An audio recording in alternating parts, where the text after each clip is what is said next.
오늘은 전도훈련 교재, 병신도가 읽을 전도훈련 교재 2강입니다. 2강은 전도의 내용 그랬어요.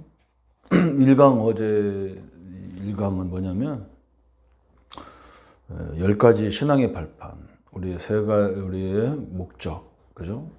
우리 내가 있는 목적이 있다. 그게 성도들을 우리가 말씀으로 인도해 줘야 되는데, 중요한 것이 우리가 복음 한 번 들으면 알잖아요. 그리스도에 대한 근본 문제 3가지 해결 그거 다 알죠.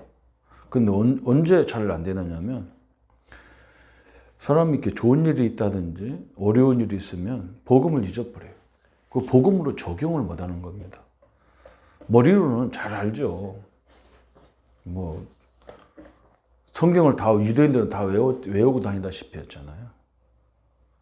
기독교인도 성경을 많이 들었다고 이제 안다고 생각해서 그러는데, 사실 문제를 당해보면 불신자나 신자나 별 차이가 없단 말이죠. 어떻게 보면 그래도 불신자들은 죽기 아니면 살기로 덤비는데 신자들은 그것도 없어요. 그래서 굉장히 무기력하게 문제를 그냥 당하고만 있는 거죠. 그래서 10가지 신앙 발판을 우리가 순간순간에 성도들 주변에 우리 사람들이 문제를 당했을 때 그런 부분을 자꾸 하나님의 주권에 대한 얘기를 사실 많이 해줘야 돼요. 그래서 전 성도가 사역자가 돼야 되는 이유가 바로 그거예요. 전도자 입장에서 해야 돼요. 우리는 그냥 지금까지 그랬잖아요. 문제 일어나면 누가 일으켰냐 해가지고 따지고 그 사람 감옥에 보내는 거, 그냥 법적으로 처리하는 거, 아니면 보복하는 거, 이게 우리 인생의 다라고 생각했잖아요. 그러니까 이 체질이 한 번에 확 안 바뀌는 거예요. 그렇다고 교회 와서 주일날 그 1시간 예배를 통해서 목사님을 통해서 그거는 답을 얻는다. 쉽지가 않잖아요. 근데 사실적인 거 목사가 모르잖아. 설교 시간에 목사가 하나님도 아니고 수백 명 앉아있는 성도들을 다 일일이 볼 수가 없잖아. 그 사람들이 무슨 문제 있는지 잘 몰라요. 그래서 자기 삶 속에서 자기 울타리 안에 있는, 자기 주변 안에 있는 사람들이, 그런 성도들이, 그런 불신자들이 어려움 당했을 때 우리가 늘 답을 줘야 돼요. 그게 그게 초대교회가 그걸 잘하는 거예요.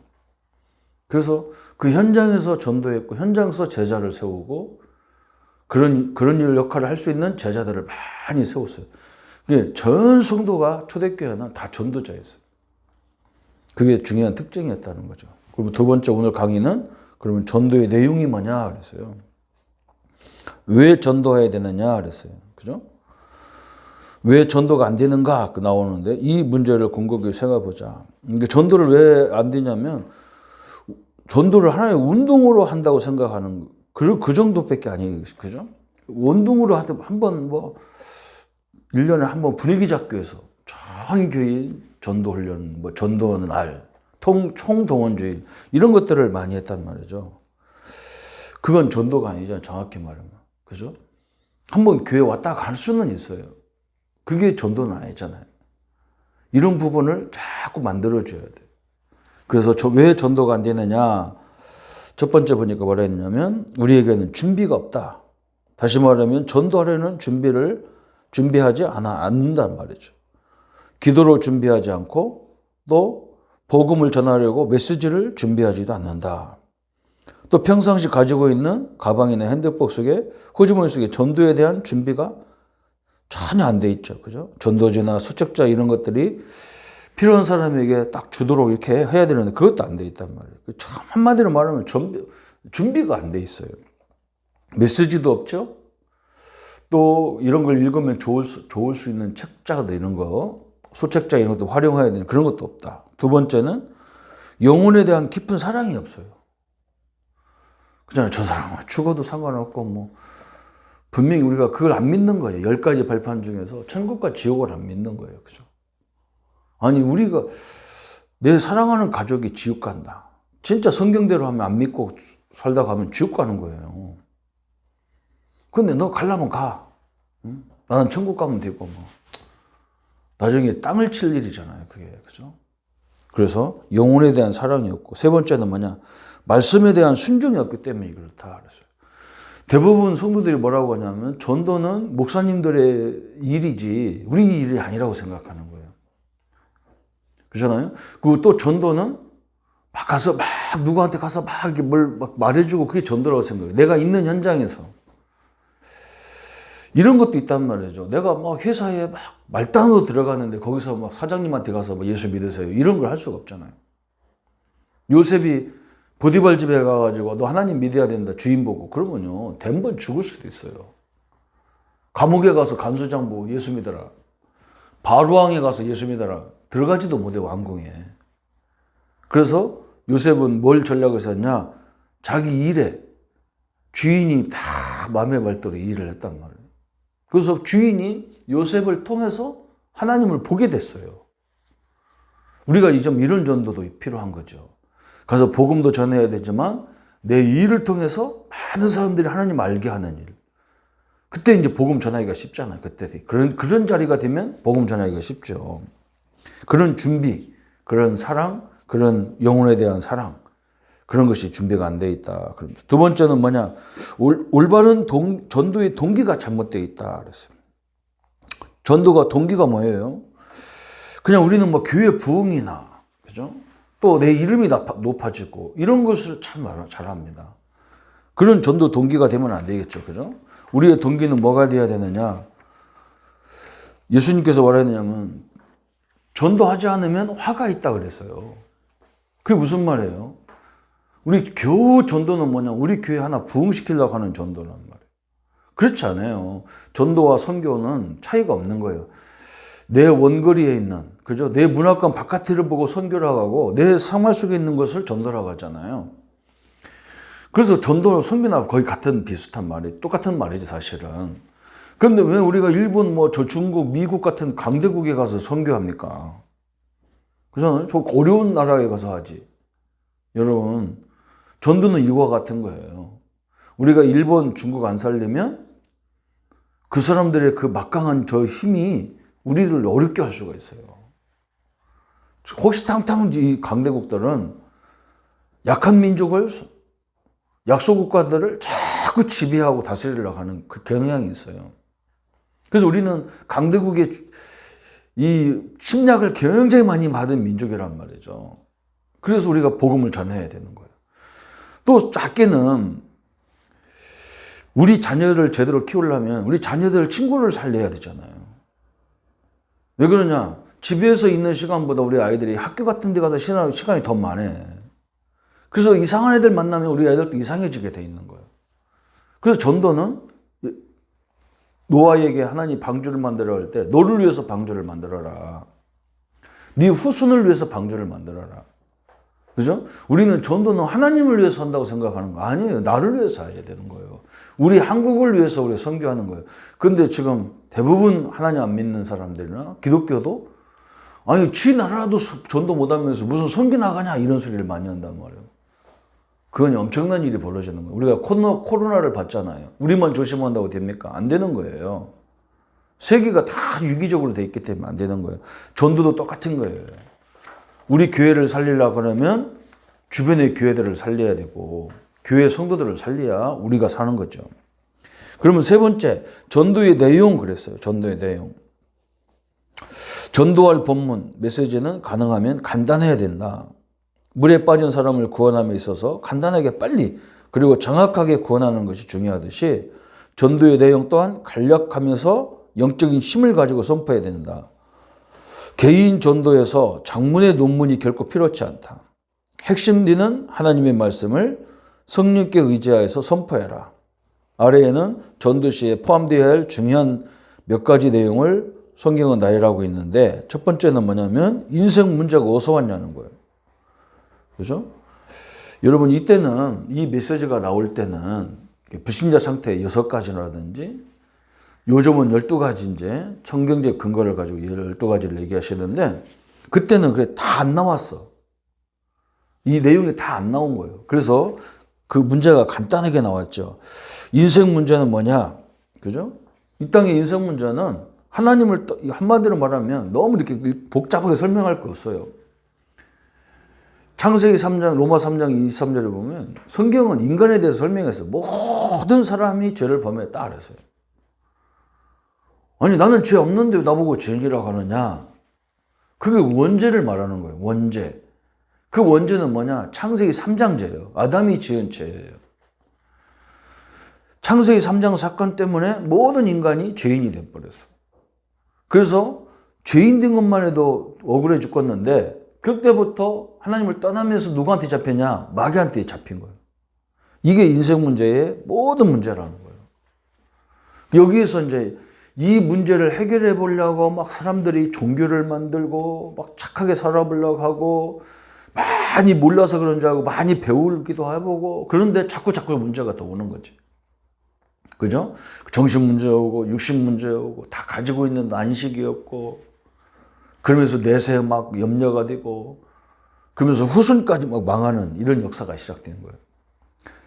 그래서 인간은 해결을 위한 하나님의 노력이 뭐냐? 그래서 우리 하나님은 아무 조건이 없이, 그죠? 로마서 5장 8절에 그랬잖아요. 우리가 죄인 되었을 때 그리스도께서 십자가에 죽으심으로 하나님께서 우리에게 대한 자기 사랑을 확증했다. 확증했다는 말은 인생의 근본 문제를 해결하는 확증을 하신 거예요. 원죄 문제를 십자가에서 로마서 8장 2절에 다 해결해 버렸어요. 그리고 두 번째는 하나님을 떠난 사람을 하나님 만나는 길을 십자가에서 예수님이 다 놓으신 거예요. 그래서 예수 이름 부르면 항상 하나님을 만날 수가 있어요. 또 마귀의 일을 멸하는 확증을 해버렸어요. 그래서 하나님 아들 오신 목적 중에 하나가 뭐냐? 마귀의 일을 다 멸해버렸단 말이에요. 그래서 다 끝내버렸어요. 그래서 하나님이 우리가 노력하는 게 아니라 우리의 노력으로는 이 문제를 해결할 수가 없어요. 그래서 직접 하나님이 오셔서 해결해야 되는 거라. 그게 성경이 말하는 약속이었어요. 해결을 위한 노력이었고 세 번째는 뭐냐? 이제 그 예수님을 내 마음속에 영접을 해야 돼요. 그죠? 우리 아이고 뭐 하나님이신데 전능하신 하나님인데 뭐 내 속에 그냥 싹 들어오면 되지 뭘 영접하라고 하느냐 그런데 그렇지 않아요. 무인격자들이 그죠? 무인격을 가진 사람들이 그냥 누가 오라고도 안 했는데 확 들이닥치고 저 유대인들은 약속하지 않고 오는 사람은 적이라고 생각하잖아요. 아니 내 시간을 자기가 마음대로 와서 뺏어버리면 안 되잖아요. 그죠? 시간도요. 그것도 엄청난 경제적으로 보면요. 무시무시한 거예요. 그것도. 연봉 1억짜리를 1억 받는 사람의 그 시간은요. 초 단위로 몇 천만 원씩 왔다 갔다 하는 사람들이요. 근데 그 사람 시간을 내가 마음대로 막 빼앗고. 이게 보통 일이 아니잖아요. 그죠?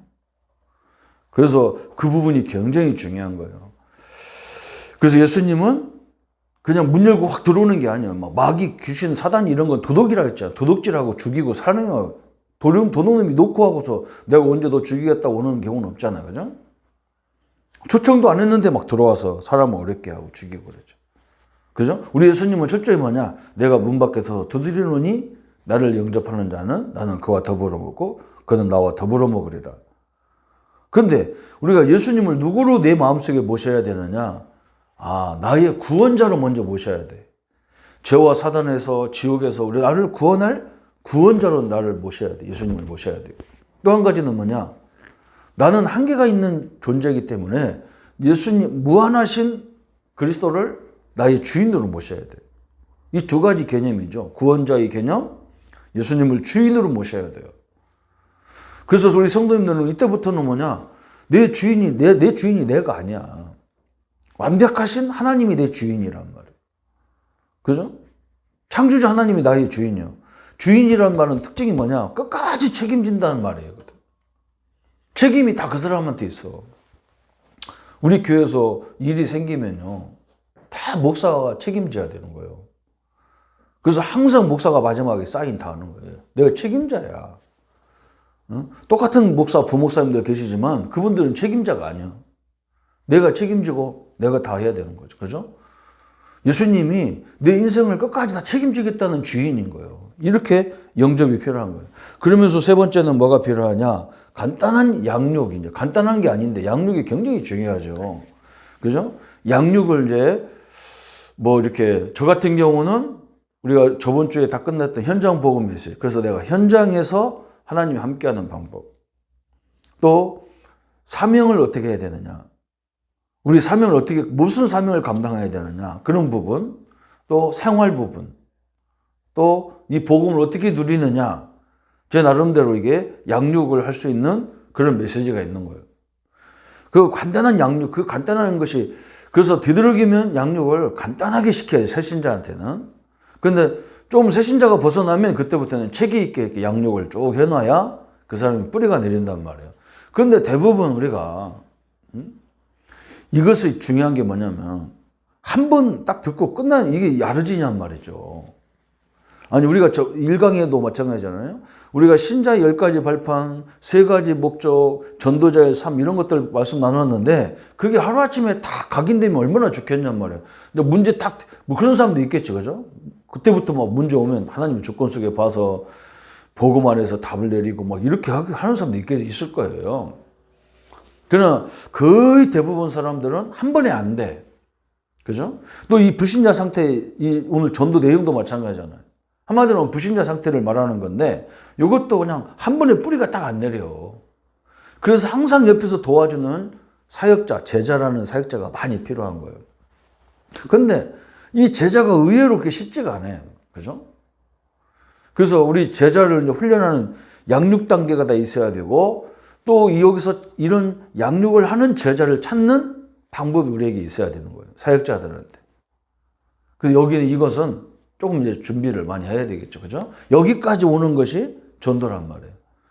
영접해서 양육서, 이제 그 사람 양육을 벗어나서 딴 사람을 또 이렇게 양육자로 인도할 수 있는 그런 자리에까지 오는 제자의 단계까지 이렇게 자연스럽게 이렇게 이루어지게 돼 있는 거죠. 여기까지가 전도고, 다른 사람을 또 이런 사람을 제자를 만들 수 있는 단계까지. 하나님 완벽하죠. 초대교회가 이게 완벽했어요. 저는 우리 성도님들에게 이 메시지를 좀 지속적으로 많이 들었으면 좋겠다. 이제 들어서 내 것을 만들어가지고 이제 현장에 가보면 신자도 만날 수 있고 불신자도 만날 수 있는 거예요.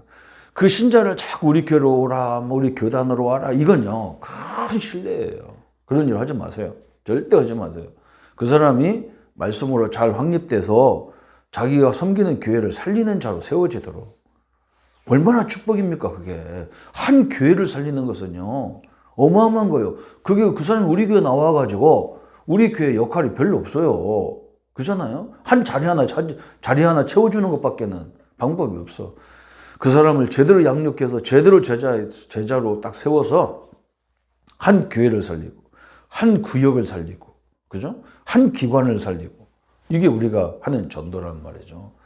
그래서 모든 교회가 다 살아나고, 그죠? 그래야 세계 복음할, 민족 복음할 거 아니야. 우리만 잘해가지고 됩니까? 그죠? 그래서 이 두 가지, 어제는 기존 신자들을 어떻게 도와줘야 되나. 오늘은 불신자를 어떻게 도와서 그 사람을 하나님 자녀 삼고 제자로 양육해서 제자로 세울 거냐. 그 부분에 대한 메시지입니다. 그래서 그것을 어디서 해야 가장 좋냐. 그게 3강이에요. 응? 교회 와서 막 지금까지 성경 공부들이 거의 교회 중심으로 했단 말이죠. 그런데 현장에 가보면 현장에서 성도들이 다 넘어져요. 현장에서. 그죠? 그리고 내가 볼 수가 없어, 목사가. 제가 전도사 부목할 때가 가장 축복받았던 것 같아요. 왜 그러냐면 부목사, 전도사를 이렇게 성도들이 이렇게 어려워하지 않더라고요. 그냥 쉽게 얘기해. 자기가 문제 있는 걸 쉽게 얘기해. 아, 내가 어제 이런 일이 있었고 저런 일이 있었고 쉽게 얘기한다고. 근데 담임 목사 앞에서는 얘기를 잘 안 해. 그냥 목사님 다른 일도 복잡해 죽겠는데 내가까지 복잡한 일을 얘기해야 되겠냐. 그런데 얘기해야 우리가 도와주는데 얘기를 안 해. 담임 목사한테는. 뭐 한쪽에는 감사하기도 하지만 참 한쪽에는 슬프기도 한 거죠. 그죠? 성도들이 자기 얘기를 해줘야 내가 그 복음으로 적용을 해주고 해석을 해주고. 어떤 사람은 또 와도요. 다 답을 내놓고 자기가 답을 내놓고 와서 얘기하는 사람도 있어. 그럼 나는 할 말 없죠. 그죠?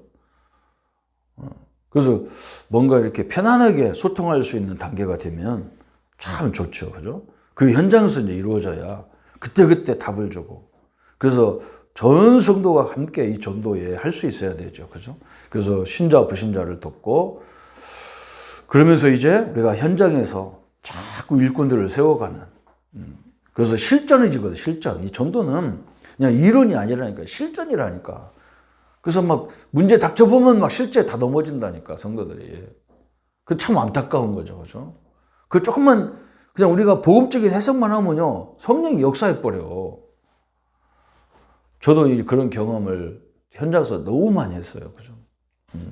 제가 전도가 너무 내 전도 약점이 있어가지고 목사님이 자꾸 전도하라고 하는데 처음에는 막 짜증나는 거예요. 막 목사님, 저 얘기를 왜 자꾸 반복할까 하죠. 못하는 사람 보고 자꾸 하라고 하면 죽을 지경이거든.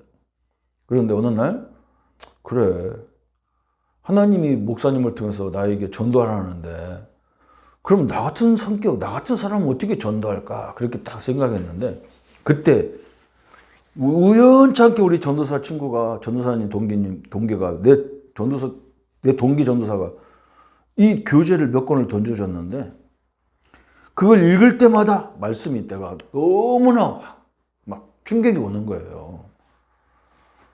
그래서 막 처음에는 막 밤새 은혜 막 혼자 막 대굴대굴 하면서 은혜 받고 좋아서 웃다가 울다가 어느 날 딱 뭐가 왔냐면 우리 성도들이 내가 모태신앙부터 31살에 신학대학 다 이제 공부 다 끝나고 전도사로 왔는데 그때까지도 내가 복음이 뭔지 정확하게 정리가 안 돼 있는데 우리 성도들이 그럴 것 같단 말이에요. 그래서 현장에 가서 보면서 내가 깜짝 나하고 똑같아. 전혀 준비가 안 돼 있어요. 여러분 착각하지 마세요. 내가 성도를 무시하는 게 아닙니다. 그럴 수밖에 없잖아요. 성도님들이 맨날 나가면 현장에 가면 일하고 뭘 먹고 살기 위해서 살아야 되는데 누가 성경 말씀을 제대로 그걸 생각할 시간이 어디 있어. 당연한 거잖아요. 그러니까 제가 가서 뭐 했느냐. 일터에 가서 그냥 5분 10분에 그냥 그 사람들에게 꼭 필요한 말씀 딱 전달하기 시작한 거예요. 이 메시지를. 참 거기서 저는 봤습니다. 전도는 성격이 좋다고 나쁘다고 안 되고 그런 것이 아니라는 걸 알았어요. 너무나 전도는 축복이라는 걸 깨닫기 시작했는데 우리 성도님들이 옆에 사람 불신자가 있다면 복음을 전할 준비를 해주시고 신자가 있다 그러면 그 신자를 든든히 세우는 작업을 할 수 있는 축복된 전도자의 길이 가기를 예수님의 이름으로 축복합니다. 예수님 감사합니다. 우리와 신자와 불신자들을 살리는 답을 가지고 현장에서 또 우리가 한 번 들어도 넘어지고 영접해놓고도 넘어지고 심지어는 직분을 가진 자인데도 넘어지는 사람이 많습니다. 어쩔 수 없는 현장이고 그럴 수밖에 없죠. 그래서 우리가 필요하고 말씀이 필요합니다. 그래서 성령의 역사가 필요합니다. 그들을 세우고 그들을 확립하는 일에 작은 시간을 들여서 우리가 내 현장에서 이 전도운동이 일어나게 하여 주옵소서. 예수 그리스도 이름으로 기도합니다. 아멘.